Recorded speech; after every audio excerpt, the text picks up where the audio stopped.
So technology has really overwhelmed you, I should say. Well, technology hadn't overwhelmed me. I grew with it. You grew with it? Yeah. No adjustment. Yeah, I made some adjustments, but We're getting when too you're far ahead, though. We want to yeah, go back to Memphis. You got out of yeah, high school and he you start likes Memphis. and you start working. Yeah. Okay, and you start working setting up bowling pins. Oh, I said that was probably my first job. I was about the fourth grade, something like that. But And this was in what, 1925? oh no. And what year was this in? I don't know. It must have been in the 40s. In the 40s. Okay, now we're getting somewhere. So he in the 40s. He was 20. So he was born in 1920. No, Just for our listening audience, you can call in 404-292-1420 no. and ask Father Time any question you like. He was born in 36, man. 36? Nah. Yeah. You're getting closer to it. Okay. I said I was in fourth grade in the 40s. Okay. So when you were working after you got out of high school, you still were following your destiny in spirituality and faith? Oh yes, yes. Never abandoned it in life? Never. Never? Never. So well, I ain't gonna say you missed out on some things, but you sustained from a lot of things. Never a smoker, never a drinker? Well, I would say never, but not now. Woman abuser? No. You ever no. you ever put your hands on a woman? How many times? Yeah, to hug them. No backhands? No. You know, I heard you get away with that stuff back then, though. But, some people associate that in particular to our people, but we're outgrowing that. Okay, so we worked in Memphis, then we moved from Memphis to where? Atlanta.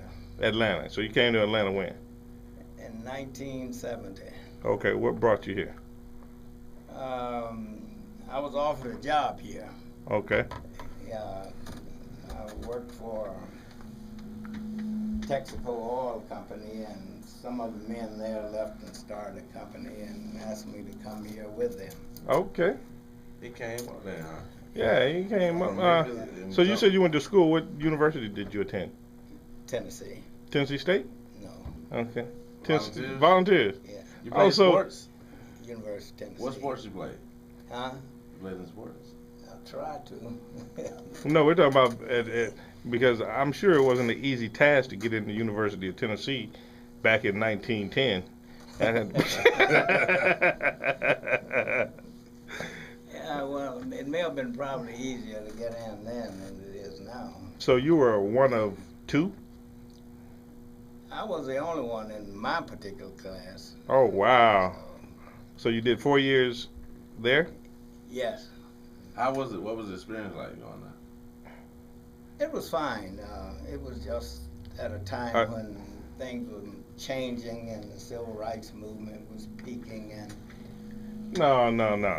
The civil rights movement wouldn't have been peaking in 1940. No, that came a little later than that. I know a little something now. 1940 when I was in the fourth grade. You got to start remembering. You're not remembering very well, see. I'm stuck with 1910, 1920. Yeah, I don't know where you got those numbers from. But yeah, so you went to the volunteers. Did you start to think your name was the N word after a point? Because I'm sure you heard that quite often. You didn't hear it once in a while. You heard that on a regular basis.